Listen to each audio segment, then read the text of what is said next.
You serious? Hello, this is How to Kill an Hour. I'm Marcus Bronzy. And I'm Nick Bright. There are many ways to kill some time out there, but right now you're killing some time with us. And of course, you can listen to the show on any type of phone or computer you have at howtokillanhour.com. And you can also see the things that we talk about on the show at howtokillanhour.com/blog. What we should really do is just put a button on the homepage that says blog, innit? Yeah, that would be good. Like, because less clicks now. People can't be asked to click. Like, if you've got to do 4 clicks to get to something, that's like 4 clicks. Ooh. Everything should just be on one page now. Infinity scroll is where it should be at, basically. Oh my God. Like, you have just touched the nerve already. We're like 30 seconds into the pod and already you've touched the nerve on something that gets on my tits so badly. Why, you know, when you go on websites like ASOS or JD Sports, any kind of clothing website really, or shopping website, could be electronics, whatever. Why is there even an option to not show all on one page? You know, when you're scrolling through millions of t-shirts, I want them all on the one page. I don't want to have to keep pressing 2, 3, 4, 5 and only getting like 6 t-shirts per page. Fam, I don't want to look at 6 t-shirts. I want to see them all. Like, so that should be the default setting. Default. It's never the default. You always have to look for it. It's like, do you want to see 12 a page? 24? 25? I want to see them all, mate. Like, how about 49? It's 49? It's ridiculous, especially like when your internet's playing up and you've got shit internet and it's like to load the page each time is an absolute joke. Like, if any web developers are listening to this and you're developing stuff for any big companies, tell them, like, we want to see all on one page from the start. None of this clicking, wasting time, looking for the show all shite. There you go. Well, in the future, I guess Nick Bright, howtokillanhour.com is going to have infinity scroll. Show all. Welcome to the show, everyone, as well. Oh, yeah. Hello to Brian Hazard. Jam on the trap. Jam on the trap. Ooh. Bruv, I don't know if that's like a really hood situation that you're describing right there with that Twitter name, or you just like toast with jam in the trap. I don't know, bruv. That's a very exciting Twitter name. Lizzie Hubbard and James True as well. Shout out to you, man. Oh, big up those guys. Of course, you can leave a rating and review us on iTunes. We left the link in the show description to make it so much easier for you to do. Cheers. You can just see it there, innit? Yeah, thank you in advance for that, because you're going to do that. Cheers. Yeah, good reviews as well. Come on. Like, they're all going to be good, to be fair, because this is, like, this shit is hot. 5-star business. Yeah, what can I say? So we always kick off the show with something we call a killer bit. So we've been killing a bit of time, using an app, something that we've played with, gone and done, etc. But before that, Nick, go. I've had a really good week. Ooh. Because a few episodes back, we spoke about Pornhub. Right, okay. Opening an educational arm of their website. So you've just been on there all week. Is that where you're going? Well, not more than usual, but maybe a little bit more than usual. But there's like a section of Pornhub now, which is designed for sexual health. So it tells you about, like, you know, obviously contraception and you know, answers questions about, you know, diseases and stuff like that, so you can stay clued up. So we gave it quite a shout out on the show. Yeah. Some of the press and on Twitter have kind of given it a bit of a bashing, saying, why is Pornhonub trying to be nice now after they've showed us years of bukkake? You gave it a bashing, yeah? Is that a wanking pun? No, honestly it's not. Maybe. But after all of that, I was really happy. You know when you get a follow on Twitter and it makes you feel a little bit warm inside? Yeah? Yeah. Who was the last person, apart from this one you're about to tell me, who was the last person before that who followed you that you were like, oh, wow, a little bit warm inside? I can't remember, you know. I got a few. Like Rachel Stevens from S Club 7. Oi, oi! She followed, man. I don't even follow her back either. That's how dread I am. How did she follow you? She just followed me one day. Were you talking about S Club? They're not even. She must have been listening to the radio show, innit? Plus, I'm the girls them sugar. So, I mean, what do you expect? Wow. So she followed me. I was pretty gassed. Like, it's weird because Ed Sheeran follows me as well, but I've known Ed from like before he was famous. So he's been following me from like when he had like 10 followers. Yeah. So that's kind of, it's gassy now because I go on his profile and he's got like, let me have a look, in fact, right now, live. Like 20 million? live look. Wait. Ed Sheeran right now is on 17.5 million, and I'm one of the 773 people that he follows. Fucking hell. So yeah, that's pretty cool. But sorry, I interrupted your story. You were saying you feel warm inside. I think I know where it's going, but it's still impressive. So take it away, Marcus. Open my timeline. Yeah. Clicked on notifications. Yeah. And I saw that Pornhub is following me. The actual Pornhub, is it? The actual Pornhub at PORNHUB. Not even like some I don't know, dedication account, you know. No, because I run all of those, so they follow me. They follow me anyway. But yeah, Pornhub Aria's following me. That's her full name. Who's that? Let me have a look. I felt like tweeting saying hi, and she favorited a tweet as well of us talking about Pornhub. It's not a real person, obviously. Ah, I so thought it was going to be a real person. Well, I was very happy though. I'm on the profile now. I was very, very happy. So do they, like, on Pornhub, do they, the Twitter profile, do they show porn on there? Like, no, I think TNA?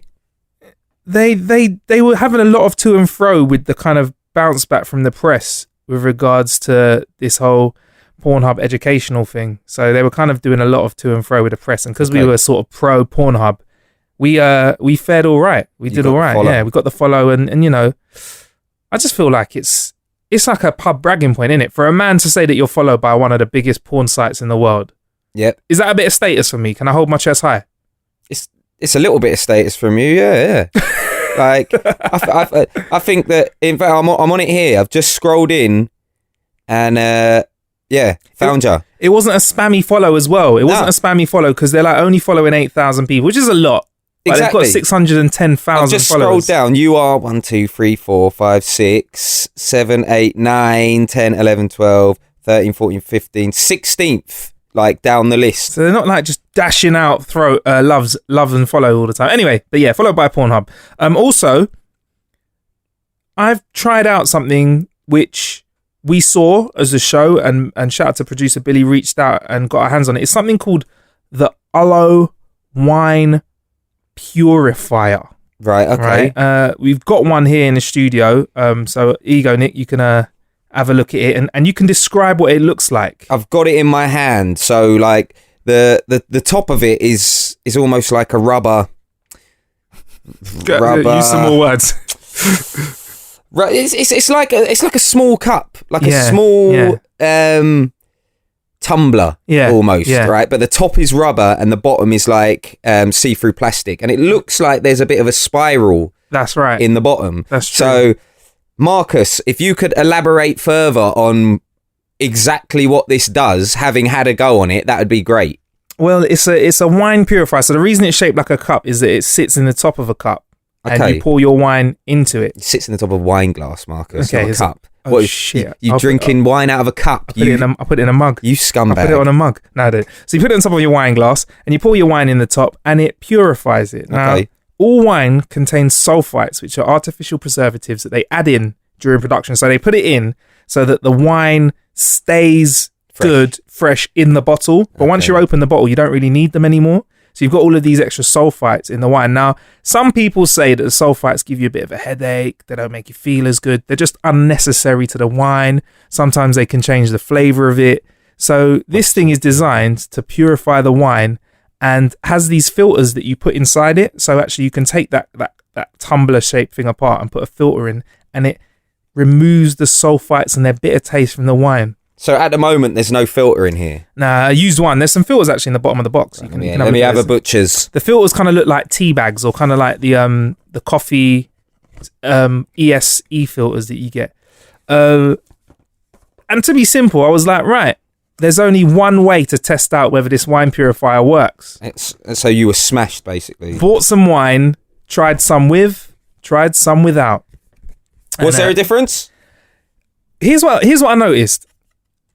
Hangover wise, it's debatable as to whether it can get rid of a hangover. Like, there are people saying, hangover free drinking, but I realise if I was to drink 50 bottles of wine, I'd still be fucked. I'm so struggling to get into this yeah, thing. you're working to get into that filter. Is it you just open this bit? I don't want to break it. Just pull that up. Pull the bottom of the box up. Give it a shake. want to break it. Oh, here we go. There you go. He's got to the I'm in.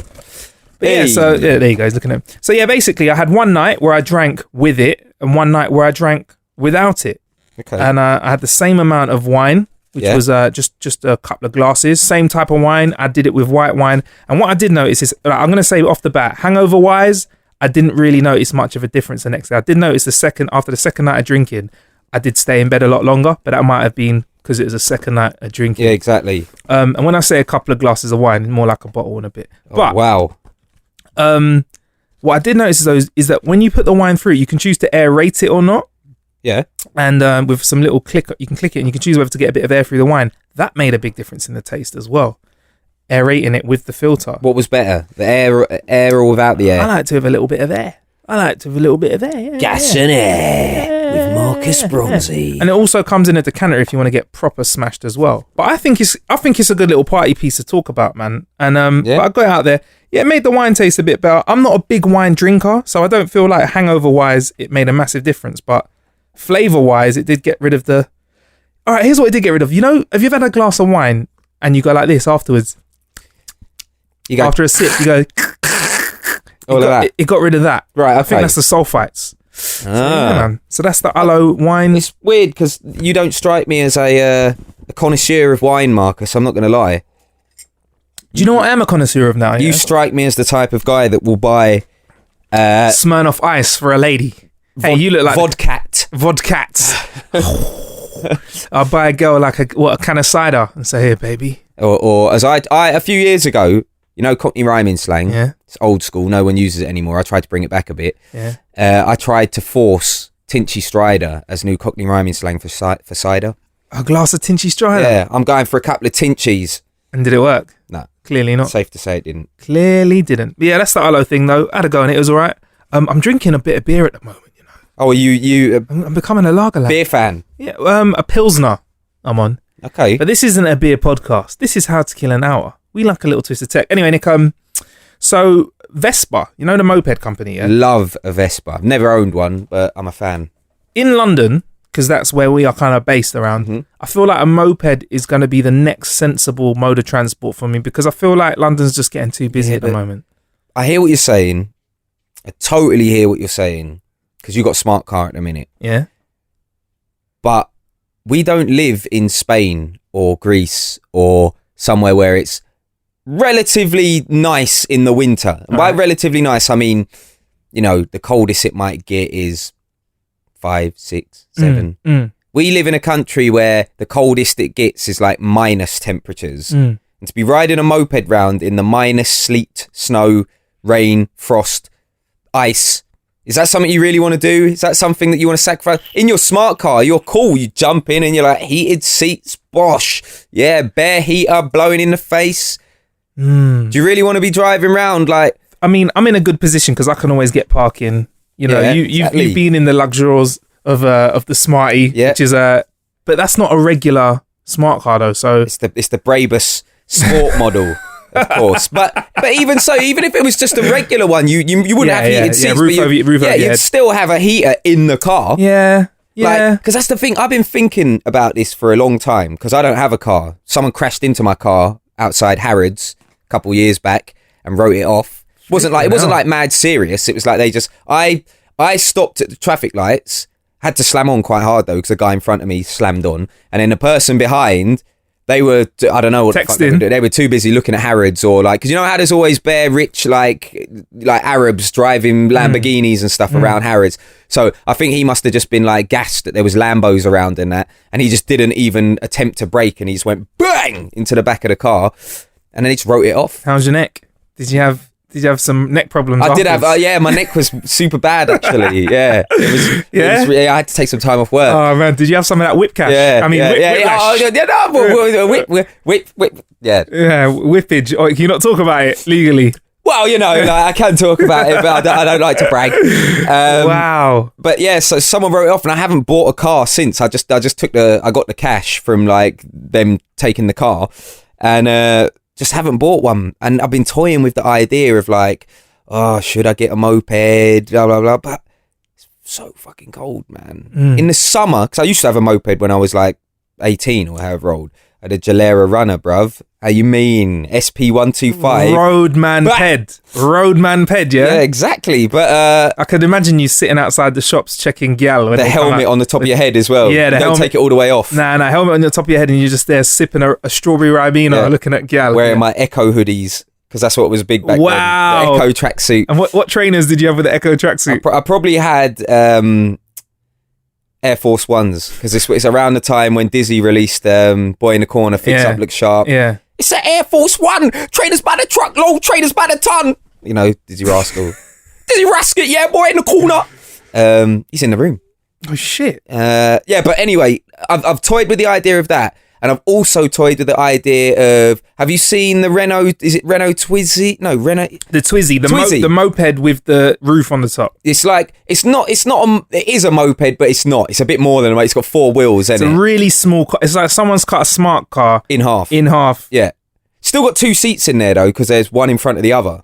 What? Really? Yeah, that's how it works. So it's like you sit behind the driver. Could I fit in that with you realistically? Well, apparently I've never been in one. But the only downside about it, I've looked into this as well, because this is important shit. Because, you know, it would be nice to have your own vehicle. The downside is it doesn't have windows. So like, it's got front window, obviously, and a roof and that. It doesn't have side windows. And again, we live in England where it's fucking cold and raining and snowing and so shit. What do you do when it rains? There's 2 choices. You can either get these like plastic, they're like, like the stuff that goes over the front of a baby pram, the see-through like plastic. Yeah. Like there's these things that can like zip into the hole where the window is, if that makes sense in your mind. Yeah. So it becomes like a plastic window. Yeah. But the only problem with that is, because I've read loads of reviews, I've gone in with this because I was really considering buying one. The only problem with that is even when you do that, it doesn't fully seal the window. So it's hard to explain in audio without you seeing it. So there's like a small gap at the front where the wing mirrors are. So water and air can still get in through there. It's only a small gap, so it's still better than having nothing.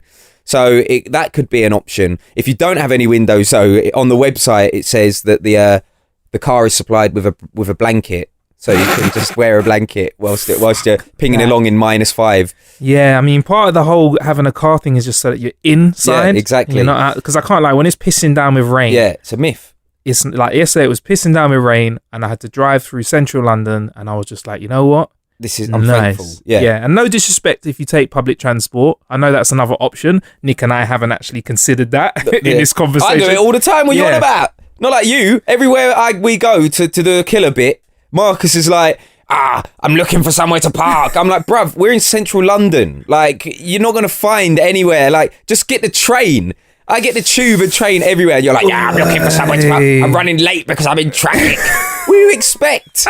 Bro, like, when we done the Resident Evil thing, man was circling Brick Lane. Like, it's like a shark trying to find somewhere to park. And I'm like, this is Brick Lane. Got there though in the end. Yeah, you managed to. I mean, it's probably because you've got a smart car, you can like squeeze it into a space that no one else can get into. Nothing better than squeezing it in somewhere no one else can. Exactly. So Piaggio, Vespa makers, so they've created something which is called the Fast Forward. It's a little robot that can carry 40 pounds worth of your supplies autonomously or via maps or by following the user. So it's a nippy little robot, and it's got a top speed of 22 miles an hour that you can put your stuff in it, and it will follow you around. So it's got a 0 turning radius. It can be used inside, outside, and it can either follow you or you give it a little Google Maps and it chases you around. That is mad. I'm on the website right now. I'm just. And there's a picture of it. They've got a picture of various pictures of people just walking down the street being followed by a little robot. Now I would love this, Nick. Now this, Nick, could be something that would stop me using stop me using a smart car. Why? Because I always feel like I've got to carry stuff around, but I don't like to have stuff all over me. Yeah, but covering me. But the only thing with this is someone's gonna nick it. Yeah, like can't someone just rob it when it's just like behind you? 1, because it's not attached to your body, and 2, like, can this shit go upstairs? Well, no, probably not. But I'd want it to carry an electrical charge. They need to give it an electrical charge so if anyone else touches it when it's going down the street, they just get fried. I feel like it's a good idea. Like, don't get me wrong. Like, I feel like it's great because, like, if you need to move some shit and it's like really heavy, you can just put it in this thing and it will follow you. So that's really, really good. And it's also really good for like people that are disabled and can't carry stuff. Yeah. But it's very restricted. Even little things like, for example, let's think now. You want to cross the road. You got to look for a bloody drop curb if you want to cross the road. Yeah, I don't think it can bump down, can it, or anything like that. It's got to find. I mean, it looks pretty. From what I've seen, I can't find a video of it at the moment, but it looks pretty robust. It looks like it could do a little curb, not a big curb. I am waiting for actual walking robots. That's I wouldn't mind one with a seat. A robot with a seat. Or one. I wouldn't mind a walking robot that could carry me, one of those little Vespa robots with wheels on it with a seat on it, because then I would just ride it down the curb. I hear that, right? But we'll all be so fat, bro. Like, when stuff like that happens, because it probably will happen, let's be real, we're all going to be big fat bastards, because no one is going to do any walking. Yeah. And it's going to get to the stage as well. You know, like how now you've got those like things that you can strap to your abs and it gives you a fake six pack. Have you ever used those? Nah, I've never used one. Are they any good? I've never used one of them. Me neither. But it's going to get to the stage where they're going to develop stuff like that even further. And like, yes, you will be able to do a full workout without even moving off your sofa. Yes, and plus I'd take mad sleeping pills, so I just wake up in shape and I'd have had a great sleep. Everything though, like even cardio. Yeah, they'll develop stuff that's like you can fucking wear it round your chest when you sleep at night, and it just like makes your heart think you're doing a fucking 12-hour jog. Isn't that cool? It's called a heart attack, isn't it? But yeah, you know, I would love that, because if there's one thing I fucking hate I do it. One thing I hate doing is working out, bro. Yeah, it's just time. It takes time. It's funny because if there's any gym bros listening to this, they're probably hating right now. They're like, "What? You hate working out, bro? The gym bro is life." Like they nah, fuck that. Yeah, it feels like if anyone says to me that gym feels good, I know they're a fucking liar. Like, here's what's good afterwards. The look, or after a big run, I get it. Like, you feel great, you're like, you've achieved. But during it, at some point, it's not nice. I also feel like when you're in the gym, I know we've totally gone off script here, but hey, this is what it's all about and how to kill an hour. When you're in the gym, it's like, for it to make any significant real difference, you really have to kill yourself. Yeah, like, you know, you have to proper go. You can't like just do a moderate one and be like, yeah, if I just like carry on like this, it might take me a little bit longer to get the muscles, but I'll get them. Like, you have to like every time you have to go like a savage. Yeah, it's horrible. It's long. Yeah. So I think about it. When you look at people gym's faces, they're not the faces of delight. Yeah. And that's kind of the level you have to get to get the benefit. Like you say, you have to get to the level in the gym where you're pulling the mad sex face. To get to my level, it did take a while. Can we talk more about working out in the next episode, Nick? If you want. Can we do that? If you like to. You sure? Why? Because you've just not been keen on talking about it every time I've brought up what I'm about to bring up in the next episode. What? We'll talk about it in the next episode. Oh, okay. The LM. The LM. Oh, okay. Yeah. The LM, yeah? We'll talk about it in the next episode. The big one, yeah. There's plenty of ways to kill some time out there. He's been Nick Bright. He's been Marcus Bronzy.